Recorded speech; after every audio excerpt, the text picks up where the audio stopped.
Alright, so one of the more annoying movie trends we saw an unfortunate spike in relatively recently was the telling the fairy tale, but it's the story you thought you knew and all of that. And it's the dark and grimy version, or supposedly, of a fairy tale that more often than not has, if not its own animated movie that makes it look a lot more jovial than the original story actually was, or just a story in general that everybody is familiar with. Um, and these two actually show they're almost 15 years apart, with Snow White and Tale of Terror being from the 90s and Red Riding Hood being from 2011. I want to say Snow White is around 97. Um, and these two show that there is actually, believe it or not, despite the examples we've seen come from it, there is a right way to do that approach to make the sort of R-rated version of the fairy tale that we supposedly know. And there is the wrong way, which was pretty much encompassed in this entire sort of like throughout the entire 2010s decade. We saw a bunch of these. Now, looking at this, you might think that the most obvious way to do this would be to do Snow White: A Tale of Terror and Snow White and the Huntsman. But the reason I went in Red Riding Hood's direction instead is that, given that we're kind of just talking about the right way to do this and the wrong way to do this, I feel like Red Riding Hood is... I'm no fan of Snow White and the Huntsman for any particular reason. Like, I don't care for it at all. But I feel like Red Riding Hood is a significantly more heinous example of what it is we're talking about. So that's the direction I decided to go. And while we'll probably bounce back and forth, I kind of want to focus on Red Riding Hood first. So we can kind of use Snow White: A Tale of Terror to sort of pick up the pieces a little bit. So talking about jumping on trends, obviously we were kind of in this whole thing of doing the story you think you know thing.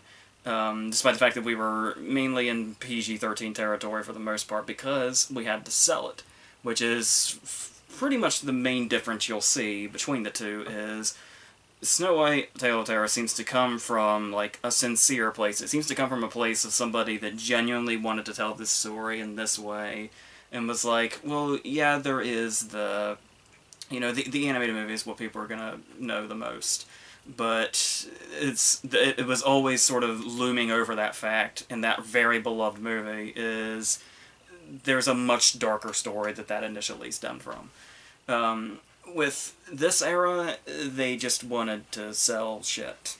And the first clue, the first gigantic clue, is the fact that Catherine Hardwicke directed this, who is a very talented director. She did, like 13 with Evan Rachel Wood and Holly Hunter.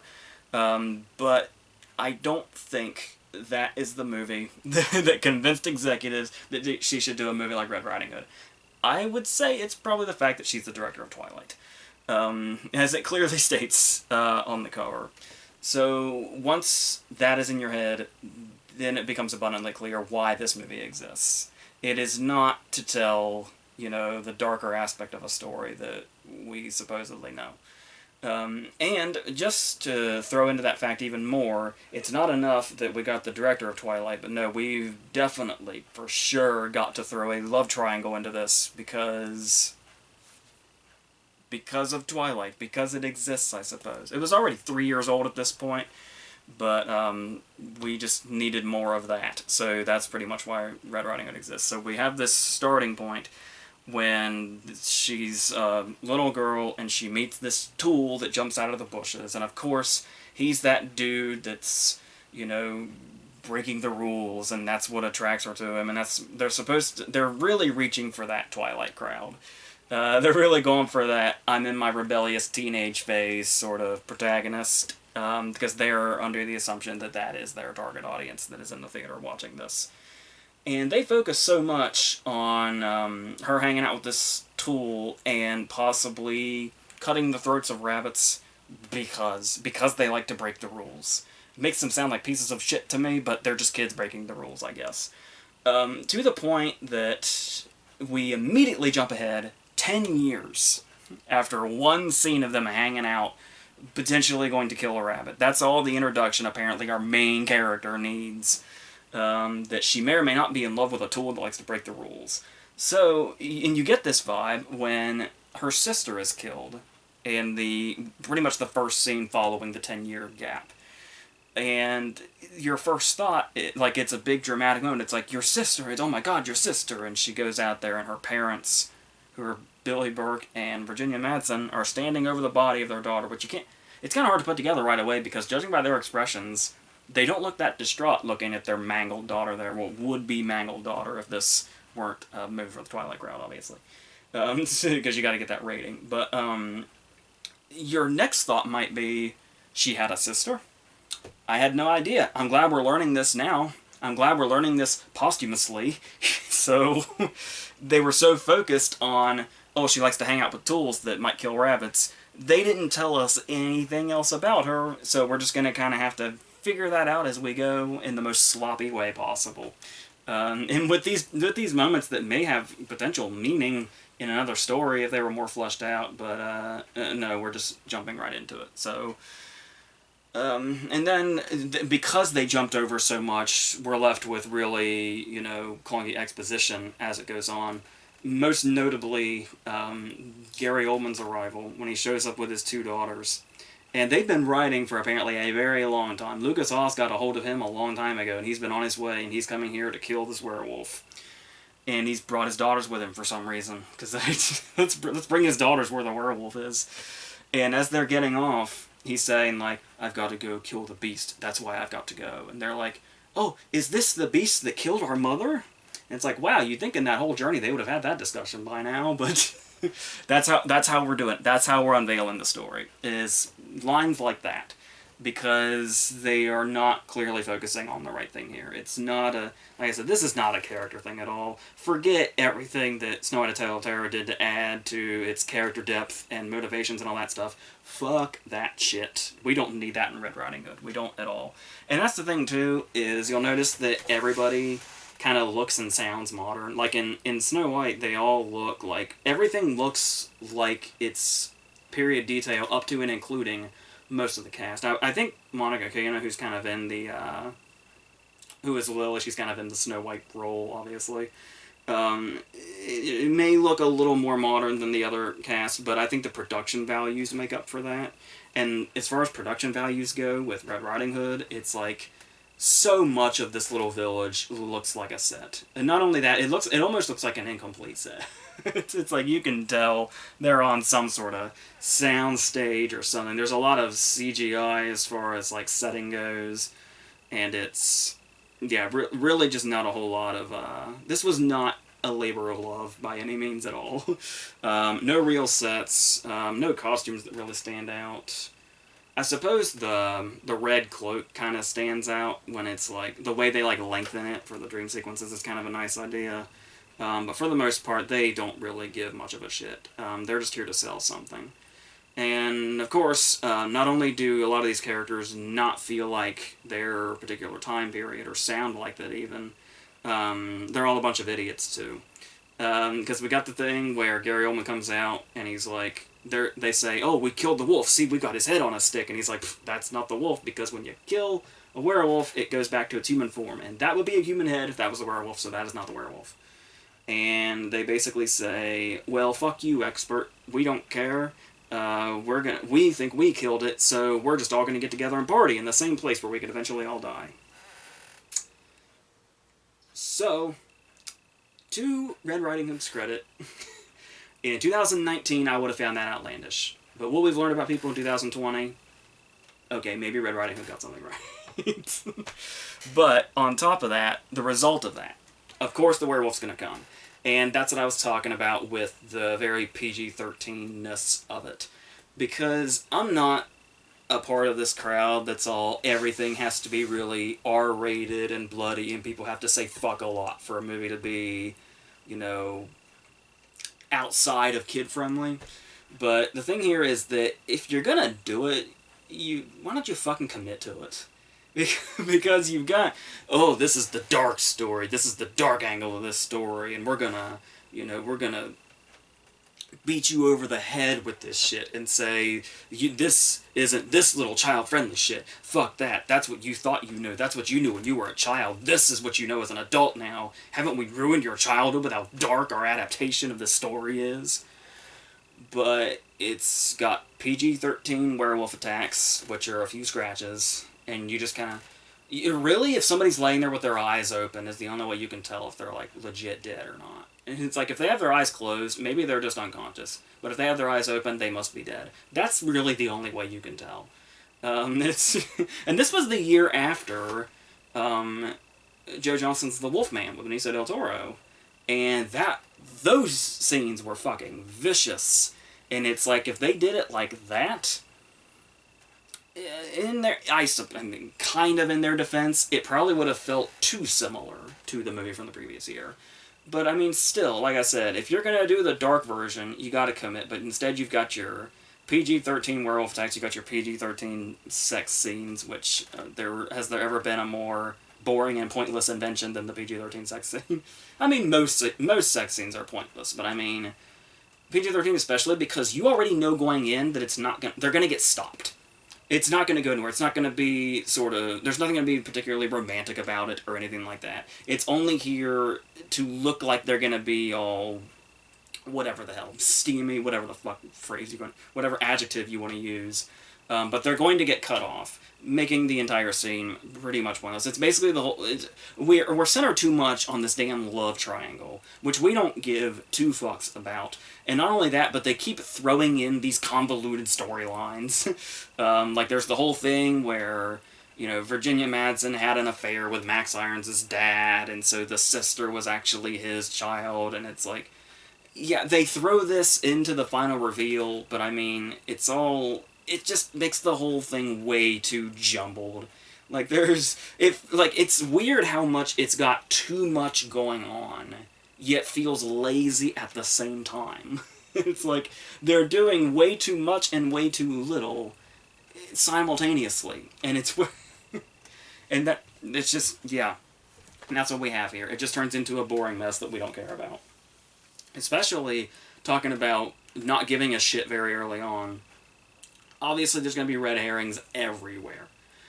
They want to make sure that everybody is a suspect. And you start off with this... Once again, I suppose in their defense, this is kind of a damned if you do, damned if you don't situation. The fact that Gary Oldman's in it, and he's like the werewolf hunter, and it's like, when you just look at the cast, you just look at their two names, Amanda Seyfried and Gary Oldman, next to each other on the cover, you're like, you see Gary Oldman and you're like, well, gee, I wonder who the werewolf is. Is it the guy that always plays villains? It might be, let's see. But the thing is that could have been a brilliant casting choice by making Gary Oldman a red herring, because people are going to see his name and go in and say, oh, well, he must be the werewolf because he's Gary Oldman. But the thing is they never really used that to their advantage in a way that they could have. Because it could have been like a nice twist to immediately make everybody assume it's Gary Oldman, and then the twist is just that it's not Gary Oldman. But the thing is they kind of cut that off very quickly, because we learn pretty much as soon as Gary Oldman gets there that he's not the werewolf. Because he's in the fucking scene with the werewolf. And it's like, now in that case, it's like, maybe I should be praising them because they didn't try to build up... They didn't spend too much time trying to build up something that was clearly just a ruse or just a red herring. But the trouble is that's still what the rest of the movie is. Where it's like, every time they make somebody seem blatantly obvious, the dead giveaway is looking at the time. Like, when it looks like she's figured out who the werewolf might be and it feels like this big reveal, you just look at your watch, or you hit the time on the Blu-ray player, and it's like, oh no, it's way too early for the reveal, so it's clearly not them. And this isn't clever enough to do the Scream thing, where it's like, oh, it's totally this person, oh, it's not, but then it's totally the first person they thought it was. Not happening here. So, and that goes on, they do... like, Lucas Haas gets that point in time. Charlotte Fernandez, the first tool that she meets, has a scene towards the beginning when they're making out, and his line is, I could eat you up. And it's like, maybe the movie is self-aware enough that we thought this movie was so dumb that they would be that obvious. I don't think it's that self-aware. I think they genuinely think that, like, it's, oh, we're gonna think it's him for a lot of the time because he said that line, and it's like, oh, it's so incriminating or whatever the hell. And then there's the moment with Julie Christie where we get a few hilarious jump scares in here, or attempted jump scares. They're not even effective. They don't even work. But she turns around and Julie Christie's got her back to her. She's wearing like fur, and the way it like shows us real quick, I think we're supposed to think that's the wolf, and to think for a split second that she's in danger or something. But I mean, it's pretty clear. We don't know till she turns around that it's Julie Christie, but we can tell it's somebody wrapped in fur. This just there was no danger here, and nobody thought that ever. So even the youngest people in the audience, I'm sure, did not buy that shit. And then and then there's the whole dream sequence where she says the whole, what big eyes you have, what big teeth you have, and stuff like that. And it's like, that is so shoehorned in here. It's here just so you can say, oh, they said the thing. They said the thing we know. And that's it. There you go. It's like, oh, they're telling us a story now because that's in there. I guess. I don't know. And then there's just some hilarious fake outs here and there. There's the moment where Amanda Seyfried's sitting with her back to us in broad fucking daylight with people around that are not reacting to anything. And the camera creeps up on her quickly. And it's like, oh. And it's like, I think it's Max Irons or Chauvin, that's one of them. And it's like, oh, you tricked me. I totally thought that was the wolf. So, I don't know. It's all fucking dumb. And they throw in some cool details every now and then. I say details plural. The only one that's coming to mind when I say that is Gary Oldman with the silver fingernails. It's kind of a cool idea. But once again, a dead giveaway. We can rule him out. But yeah. So that's pretty much what that is. It's like one of the crowning examples of, we really just did this because it was trendy, and we basically got a director and hired her to be below her talent just because we could sell it as from the director of Twilight. Just so we could put that in the advertising. That's the only reason we hired this woman who could be doing so much better things with her career right now. But, whatever. I guess people need paychecks to make more interesting movies, so maybe that helped. But going a little further, and it's worth noting that I talked about remembering vividly Red Riding Hood being in theaters. Snow White: A Tale of Terror is actually technically a TV movie, because it was made for theaters, but it ended up just getting put on, I think it was Showtime or something, which may hold a stigmatism up to it when you imagine, like, oh, not only is it the dark retelling of the fairy tale thing that the 2010s ruined, but it's also a TV movie. And it's like, that's probably enough. If you don't know enough about the movie, that's probably enough to drive you away as quickly as possible. But it's actually very well made and has one particular amazing performance at its center. I was talking about one of the problems in Red Riding Hood was not using the casting of Oldman to their advantage enough. Well, they took... The exact opposite of that is what happened with Sigourney Weaver in this movie. It's almost like they had the idea of, like, we should tell the dark version of Snow White, because not many people know that version of the story. And it'll be fun. We'll see what we can make out of it. Let's get creative. But I feel like it was when they cast Sigourney Weaver that everybody on this production probably thought, oh, we've got something now. We've totally got something that's gonna totally work. And yeah, a lot of the great stuff that comes out of this movie is pretty much solely from Sigourney Weaver. Like, without her, like I said, the production values would still be there, and the approach they take to the story is interesting enough. But it is certainly Sigourney Weaver being at its center that makes this movie what it is. But that takes it that sounds almost like it's like, the movie would be bad without her. It's not so much that as she just takes the movie a very long way, like, single-handedly. Because when you look at this, to my understanding, not only was it just advantageous to the movie in general to have her performance in it, but apparently it was her idea, because they were originally going to do just the sort of, evil stepmother thing that we've come to know. We tend to know that more so from a different fairy tale, but with this one, it was Sigourney Weaver that basically said, well, that's kind of like, how would she ever get into this family if she was the evil stepmother that we know from, like, fairy tales and all that. So it's like, what if we made her sort of sympathetic, and her change into the villain of this story was more of a tragedy than anything else? And then it's like, okay, and that pretty much right there sets up a whole foundation that all these newer versions are completely and totally lacking. Because they would never in a million years try to change a character that much. Like, you could say, yeah, okay, making the villainous character into something sympathetic and tragic. I am not in any way whatsoever talking about Angelina Jolie's Maleficent movies. This is something totally and completely different.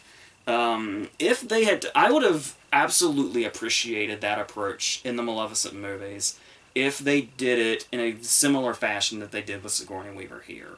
But the tragedy isn't that, oh, the good is still in her, and it's like, oh, let's try to get the good to come back out of her. Let's keep her from being a villain forever.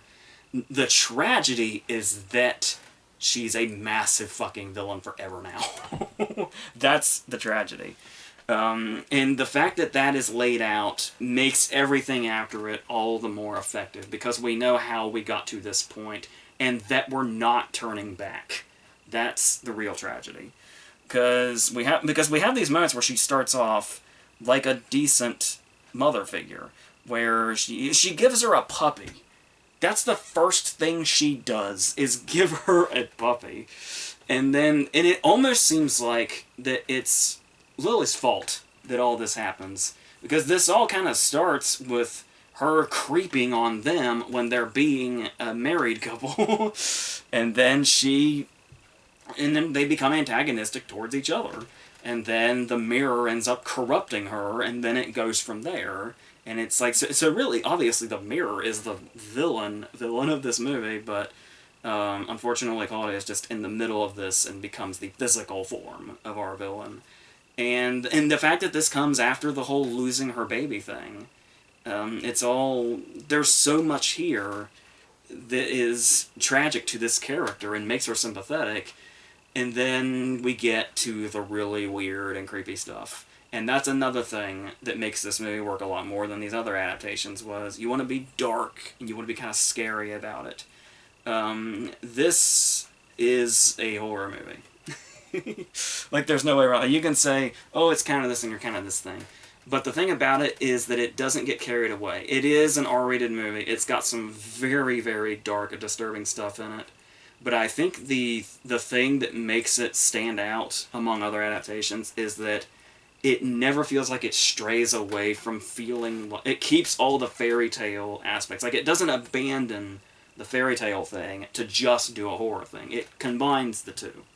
And a lot of these, like, it seems like they're trying to abandon one thing to be another, is another case where it just falls apart. The list is endless for how these fall apart.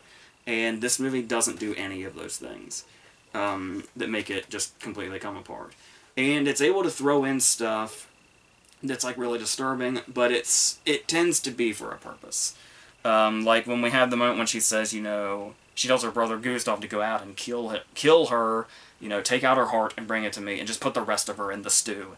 And me and her father are going to eat it. And it's like, in another story, that would just be the maker saying, oh, look how dark and disturbing we're being. This is so far away from the Snow White that you know. But it actually serves a purpose, because her eating the stew, it reveals that it was all a ruse, because Gustav didn't kill her. It actually serves that purpose. And it gets to be really creepy and disturbing as pretty much a bonus, while also being part of the story. So it all manages to work. And then there is, the scenes with the actual, like, the physical presence of the dead baby would probably seem like a bit overboard in trying to be dark department. But once again, it's just a constant reminder of the tragedy that brought us here in the first place. And it feels fitting enough.